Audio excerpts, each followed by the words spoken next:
Hoje é a sexta, né? É a sexta sessão. A primeira foi uma introdução. E a semana passada nós falamos desse tema aí, revelação e entendimento. E aí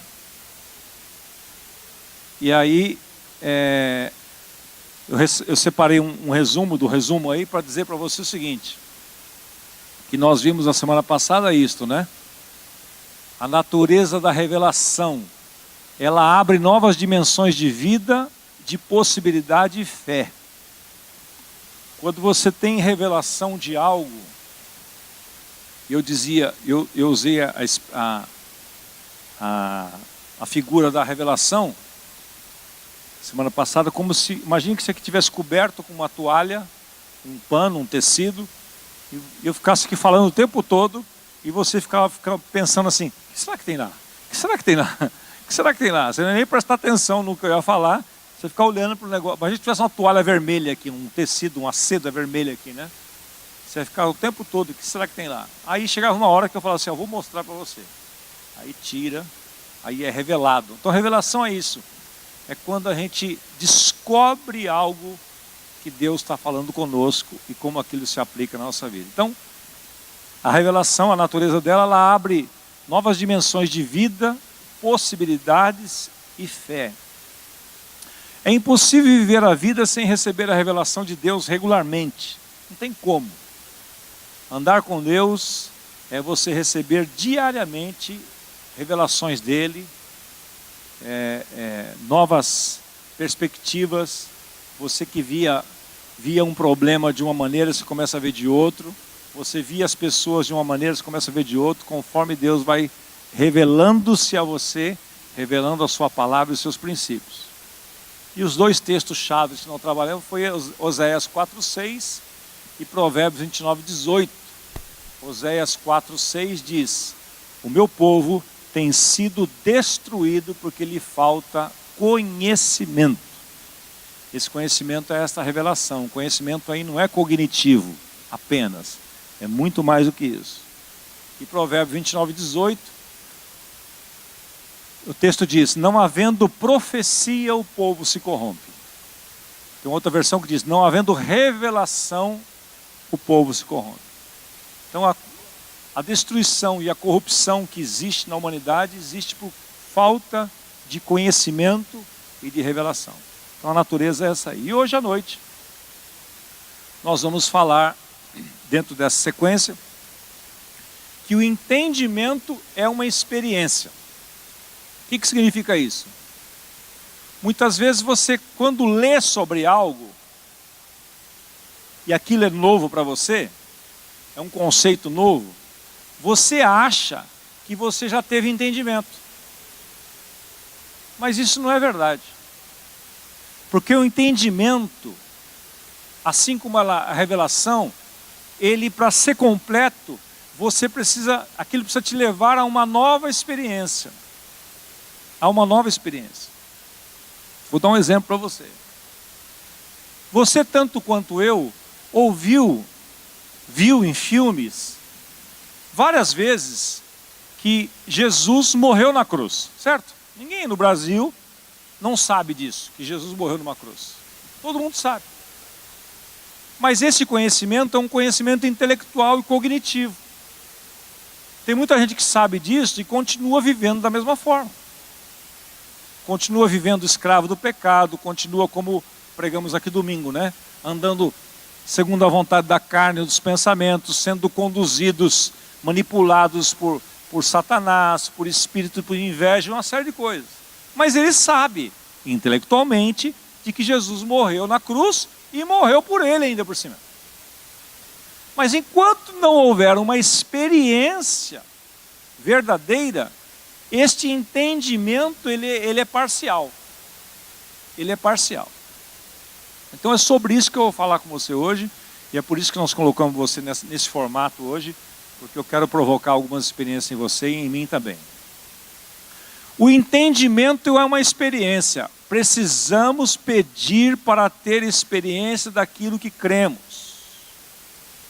Aquilo que você crê para que seja consolidado, implantado dentro de você, você precisa experimentar aquilo.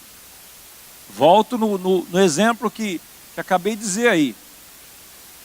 Conhece, sabe que Jesus morreu na cruz, sabe que Ele morreu por você, mas enquanto você não experimentar aquilo que você está declarando, nada muda. Então, precisamos pedir para ter uma experiência daquilo que cremos. Ajudado pela Natália que mandou essa imagem para mim, maravilhosa, eu buscava algo parecido. Vamos ver se você consegue. Dá para ver aí de longe? Dá? Dá para ver? Vou sair um pouquinho, tá, Rodrigo?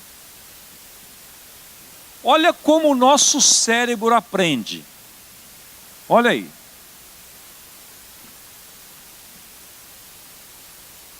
Ele aprende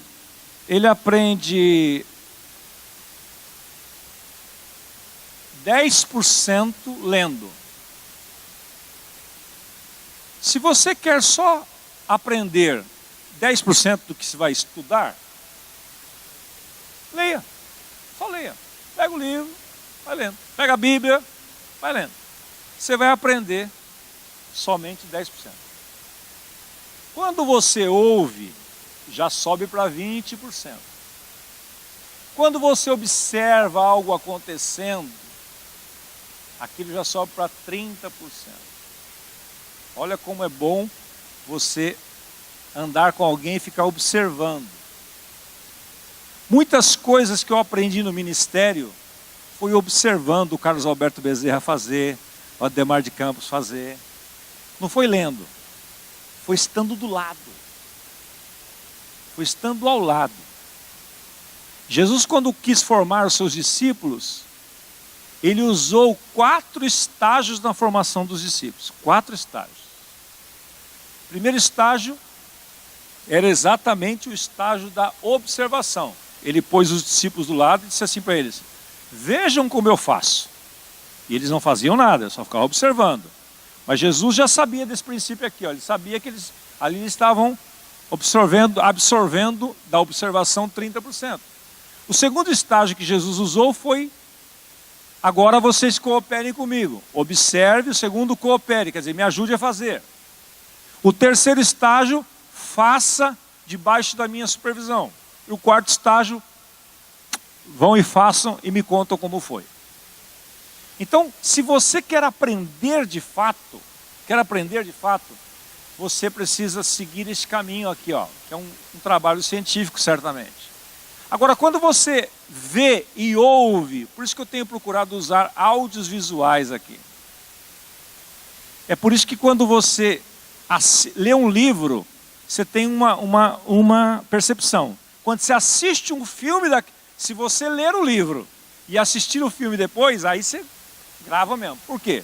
Porque você vai ver e ouvir, tem as cenas, mexe com a sua emoção, aí você grava, aí você lembra de cenas o resto da vida. 70% você aprende, o nosso cérebro aprende, debatendo sobre o assunto. É por isso que essa metodologia que eu vou usar a partir de hoje com você, vai ajudar você a reter muito mais este ensino, do que se você só sentar aqui e dizendo assim: me convença, vai, quero ver se é bom mesmo. Eu posso me matar aqui, você vai reter só 10%, 20%, 30% no máximo.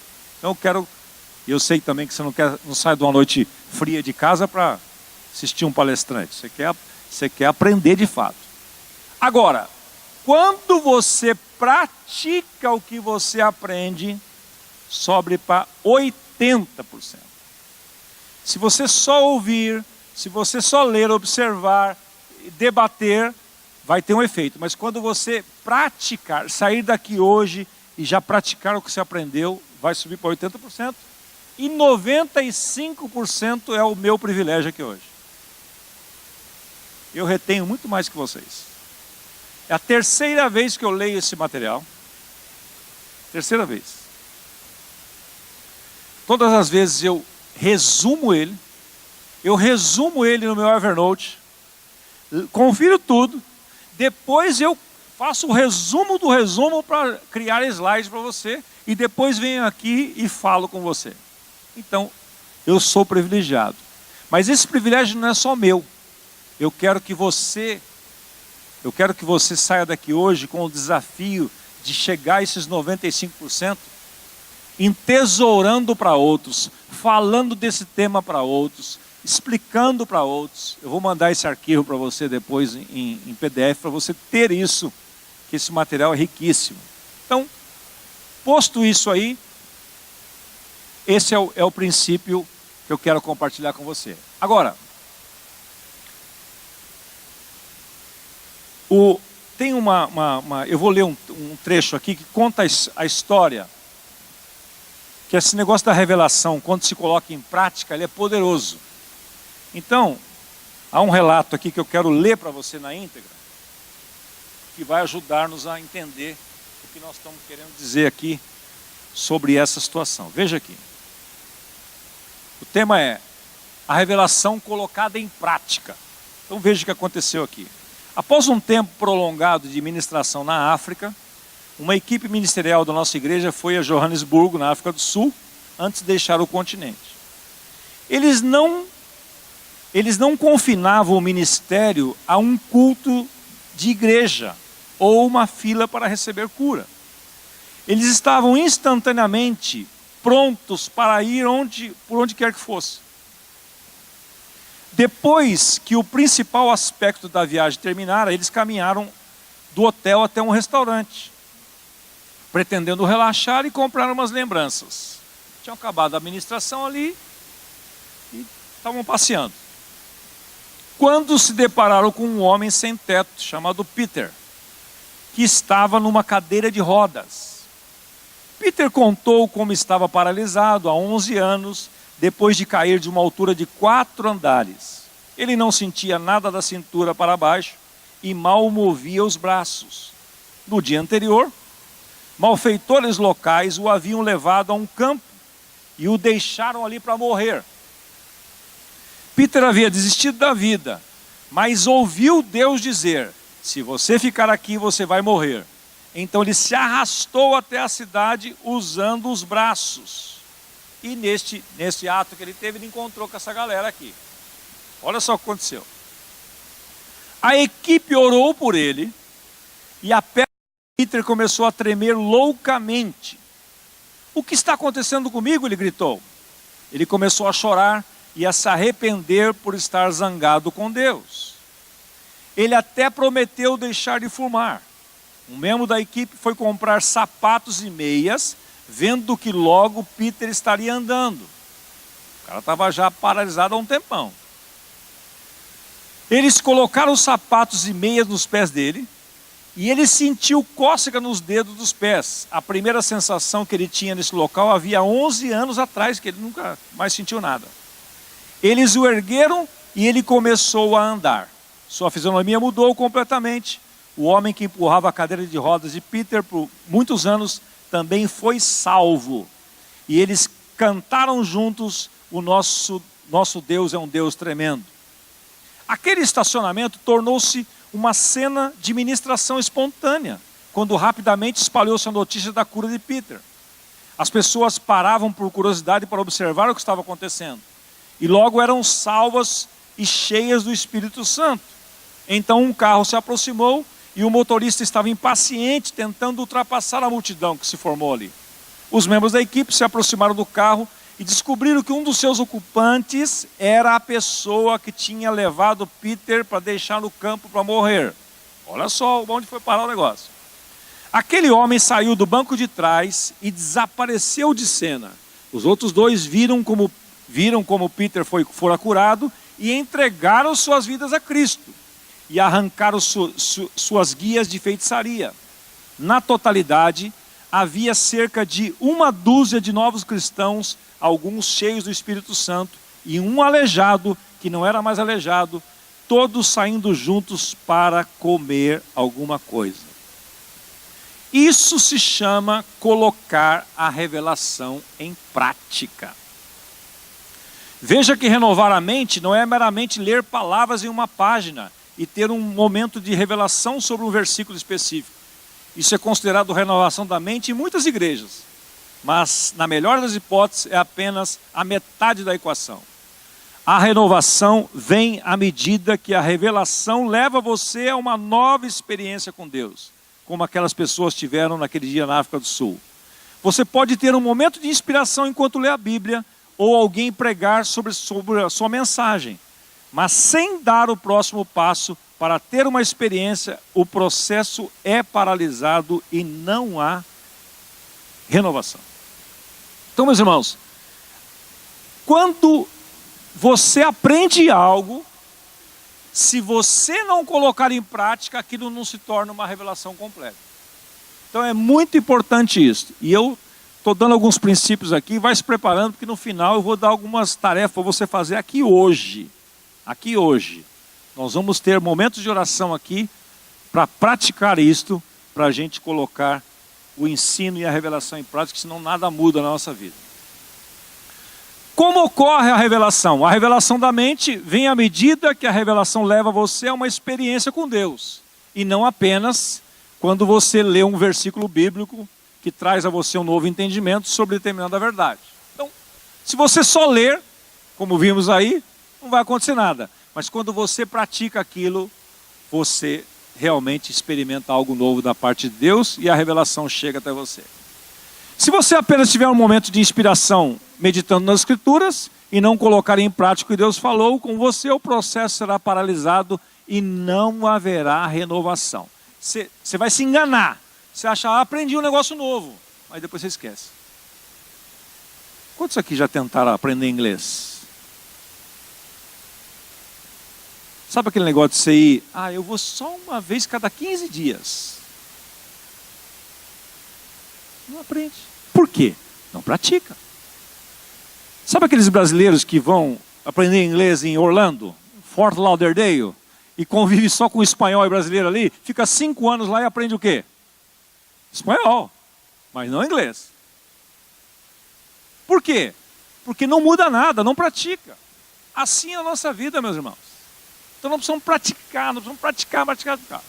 Então veja lá, olha ali o que Jesus disse, examinais as Escrituras porque julgais nela ter a vida eterna. E são elas mesmas que testificam de mim. E o verso 40 diz assim, e vocês não querem vir a mim para ter vida. Então veja, Jesus está falando aqui num contexto dos religiosos, João 5. Ele está debatendo com a galera ali. Ele está dizendo, legal, vocês examinam a Escritura, vocês meditam, vocês memorizam. Os judeus é assim, né? Memorizavam as Escrituras e tal. Mas ele disse assim, mas vocês não querem vir a mim para ter vida. Que a revelação é você andar com Cristo. Veja, Jesus viveu 33 anos nesta terra e muitas pessoas conviveram com ele, mas não quiseram andar com ele e, portanto, não tiveram revelação. Então eu e você precisamos andar com Cristo, viver com Cristo e ir a Ele. As Escrituras apontam para Ele. As Escrituras não é para você entender muito. Tem muita gente que lê muito a Bíblia. Tem muita gente que tem muito conhecimento e pouca prática. Por quê? Porque não pratica e não tem experiência e não tem revelação. Então eu não me impressiono com gente que conhece muito a Bíblia. O cara conhece muito. Às vezes no G100 a gente vê, né? Chega alguém lá, vindo de outros ministérios e tal. E às vezes o líder mais novo fica impressionado com ele. Nossa, estou preocupado aqui porque o cara conhece muito Bíblia. Pode não significar nada. Se ele não pratica, ele a revelação não é verdadeira, ela é parcial. A revelação destina-se a nos levar a um encontro com Deus. E se isso não acontecer, ela apenas vai nos tornar mais religiosos. Se você só ler, não levar um encontro com Deus, você vai se tornar um religioso. Para renovar a mente, não devemos apenas pensar de modo diferente, mas viver de modo diferente. Não é só pensar, mas é viver. Em uma nova experiência de revestimento do poder do Espírito Santo. A revelação, meus irmãos, é igual uma semente.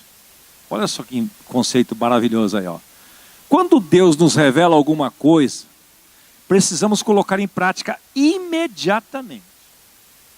Se não o fizermos, perderemos o poder e a oportunidade que a revelação nos oferece. O Hélito fez um comentário aqui no meio do louvor, do nosso encontro ontem aqui, de Homens de Honra. Nós estamos trabalhando um tema fantástico. E ontem, o que mais ressaltou para nós, dos 4 temas que vimos, que a vontade de Deus para a nossa vida, ela é, ou melhor, Deus nos vê como pessoas exclusivas. Nós somos exclusivos de Deus. Aliás, Tito 2,14 diz que nós somos propriedade exclusiva de Deus. Então veja, quando você faz uma meditação dessa na manhã, como fizemos ontem, mas você não fica ruminando aquilo, meditando naquilo, declarando aquilo, você acaba não experimentando. Então muitas vezes, meus irmãos, nós lemos a Bíblia de manhã para cumprir tabela. A gente ora, não sabe nem o que orou. A gente lê, não sabe nem o que leu. Porque a gente não anota, a gente não registra, a gente não procura memorizar nada. Então, você só fica acumulando um conhecimento que não vai te levar a lugar nenhum. Então nós precisamos, por isso que Tiago 1,22 diz que nós precisamos ser praticantes da palavra e não somente ouvintes. E eu saí daqui ontem pensando nisso. Falei, puxa, eu sou exclusivo para Deus. E eu passei, porque você aprende falando, como nós vimos naquele desenho, eu passei para várias pessoas ontem, esse conceito. Eu nem fui eu que fiz a devocional, foi o Osmar Barbosa. Eu só captei o negócio ali e falei, cara, que legal isso, meu. Então, para várias pessoas com quem eu falei ao longo do dia, aquilo estava forte no meu coração e eu fui passando para elas. Olha, fica tranquilo, você é exclusivo de Deus. Deus tem um design específico para você. Fala isso para a pessoa do seu lado aí, fala. Olha, você é exclusivo. Deus tem um design especial.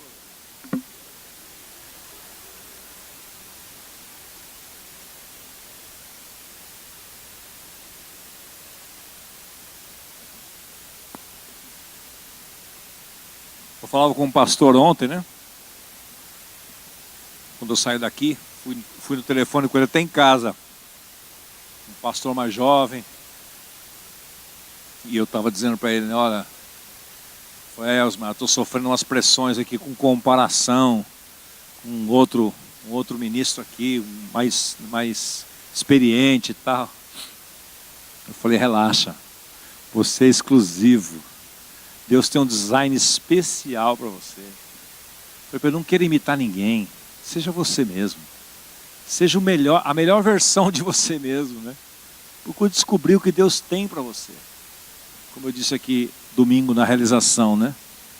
Veja, quando você descobre a sua identidade e o propósito pelo qual Deus te criou, você vai perceber que não tem ninguém no mundo igual a você. Ninguém no mundo igual a você. Então quando você descobre isso, você vive uma vida leve, abençoada. Isso traz a você paz no seu coração e você consegue conviver com os diferentes sem se importar deles serem diferentes. Olha aqui, falando lá que a revelação de Deus é como uma semente, né? Então, se não fizermos, perderemos o poder e a oportunidade que a revelação nos oferecer. A revelação é igual a uma semente. Mateus 13:19, Jesus nos ensinou esse princípio aí, olha. A todos que ouvem a palavra do reino e não a compreendem, vem o maligno e arrebata. Arrebatar é pegar pela força, agarrar, reivindicar para si. Se você ouve a palavra e não compreende, não tem revelação dela, o maligno vem e rouba o que lhes foi semeado no coração. Então, quando você aprende algo, você precisa buscar aquela revelação daquilo, que senão o inimigo vai roubar de você. Isso eu achei tremendo também, este conceito que me abriu os olhos hoje. Há uma diferença muito grande na cultura ocidental, na cultura oriental, em relação à palavra entendimento. Olha aqui. Entendimento na cultura ocidental é o raciocínio cognitivo. Você lê, é conhecimento. Na cultura oriental é experiência. Quando a pessoa entendeu, é porque ela está vivendo aquilo. Significa se envolver em atividades que abrangem os 5 sentidos.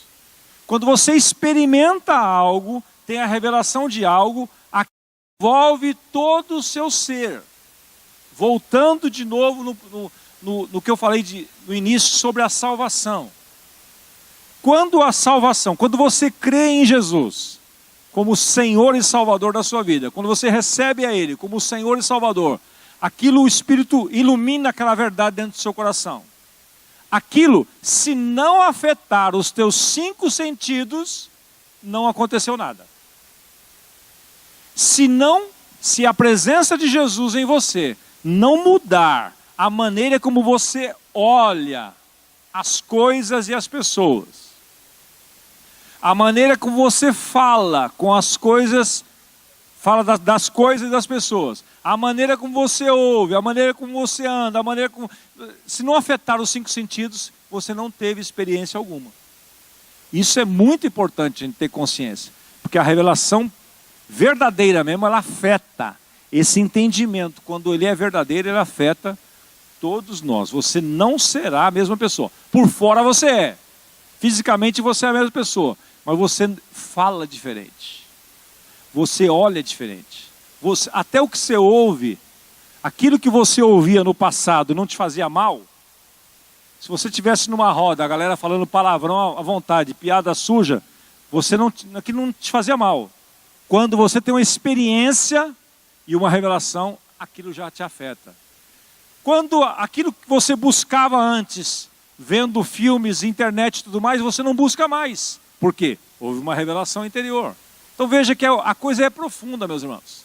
Não é uma coisa de apenas leitura, de cognitivo, mas é uma transformação violenta mesmo. Entender significa também submeter. Hebreus 11:3, o texto diz lá: pela fé entendemos que o universo foi formado pela palavra de Deus. Não temos fé porque entendemos, mas entendemos porque temos fé. Como é que você vai explicar para a pessoa, vai demonstrar para ela como é que Deus fez o universo pela palavra do seu poder? Não tem como. Então, quando você se submete a uma verdade de Deus, aí então vem o entendimento pleno. É pela fé que entendemos. Por que é pela fé que entendemos? Porque está escrito na palavra de Deus que Deus criou o mundo assim, assim, assim, assado. Você não precisa entender tudo, mas você submete aquilo. E quando você submete aquilo, a coisa acontece no seu coração. É que nem quando você vai orar para uma pessoa. Nós vamos fazer uma prática daqui a pouco aqui. Mas não tem como você explicar para a pessoa: olha, eu vou fazer uma oração por você, e essa dor do seu joelho, você não está conseguindo mexer o joelho hoje, dobrar a perna, mas eu vou orar. Você tentar explicar para ela o processo, não vai resolver nada. Você tem que crer, você que vai ser o agente, crer, e a pessoa que vai receber tem que crer também sem entender nada. Sem entender nada, que senão bloqueia a coisa. Então a fé funciona assim. Você, ao se submeter, você acaba entendendo. Resumindo, a revelação nos leva até a metade do caminho e a experiência nos leva até o fim.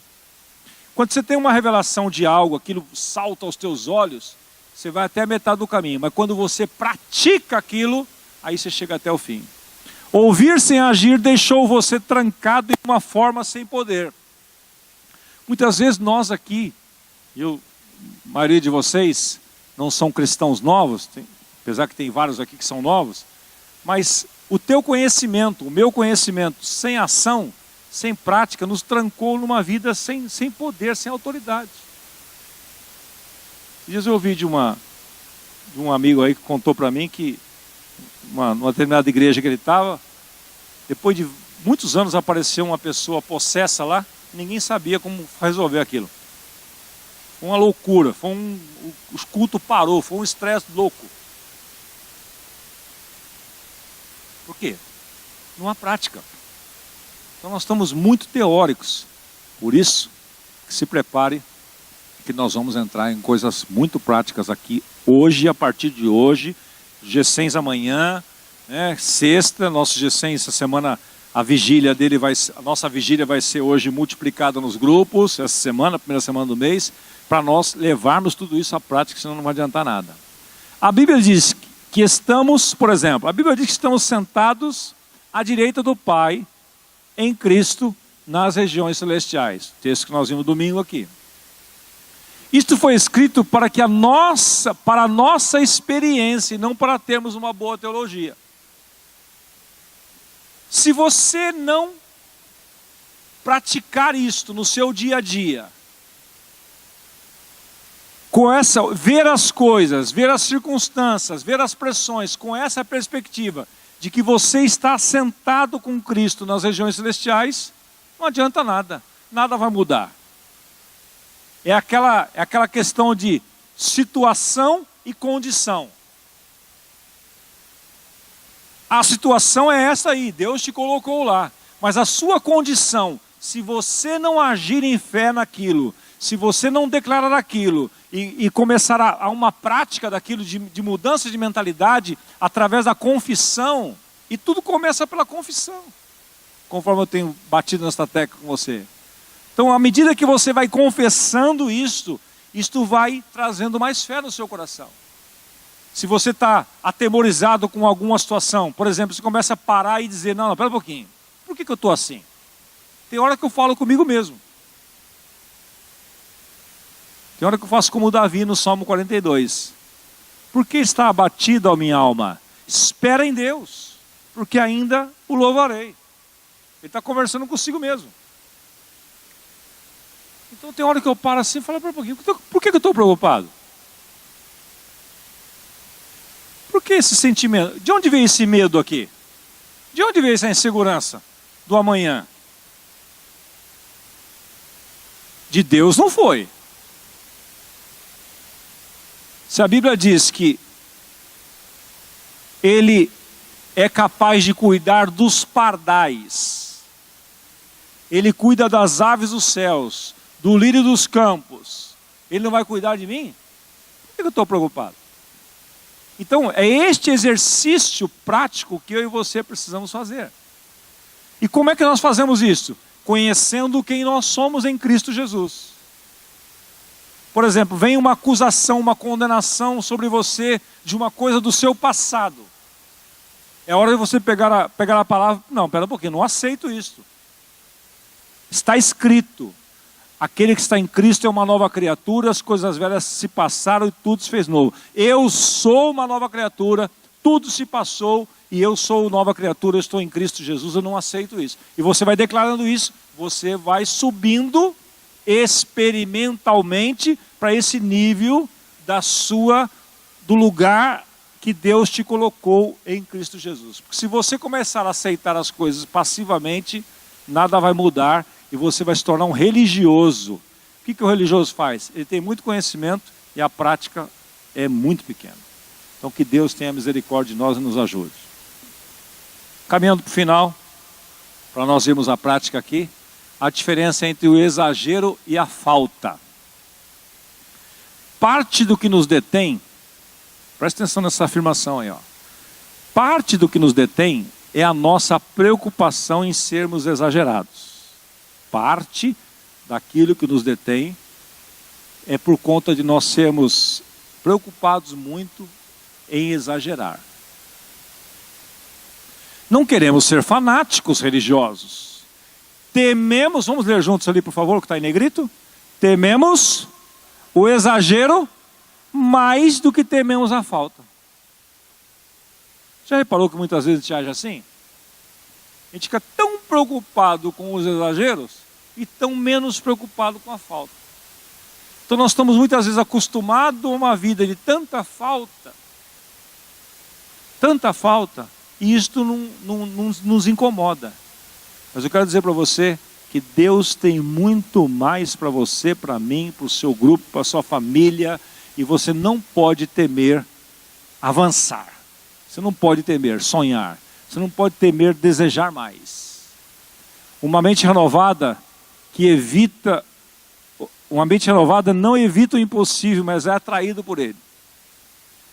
Quando você tem uma mente renovada, acontece uma situação impossível, você não corre dela, você corre para ela. Você não foge dela, você vai em direção a ela. Feito Davi, quando teve que enfrentar o gigante. É a figura bonita também, numa mente renovada. Enquanto os guerreiros de Israel tinham uma mente religiosa, escravizada, se viam como lá os espias também se viam como gafanhotos, eles correram do gigante. Davi, quando viu o gigante, ele com uma mente renovada, com a fé em Deus, com experiências tremendas com Deus, ele viu aquilo que era impossível para os demais, ele foi atraído. Ele, ao invés de correr do gigante, ele correu em direção ao gigante.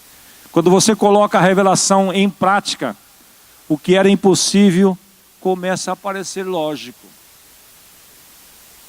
Você já reparou que muitas coisas, se você olhar para trás na sua jornada cristã, tantas coisas que eram impossíveis para você, você já não encara assim mais? Você já não tem medo daquilo? Vem uma situação, você já encara de forma diferente. Por quê? Porque você já está num nível de revelação. Mas eu quero que você saiba, e eu também quero saber disso, que isso não é nada daquilo que Deus tem preparado para nós ainda. 2 Coríntios 2,9 diz que as coisas que teu olho não viu, teu ouvido não ouviu, nem penetraram o teu coração, são as coisas que Deus preparou para aqueles que o amam. Então Deus tem muito mais e Ele quer se revelar a nós. Quando você coloca em revelação em prática, o que era impossível começa a parecer lógico. Próxima semana nós vamos ver tornando-se um estudioso dos milagres. E a coisa vai ficar melhor ainda.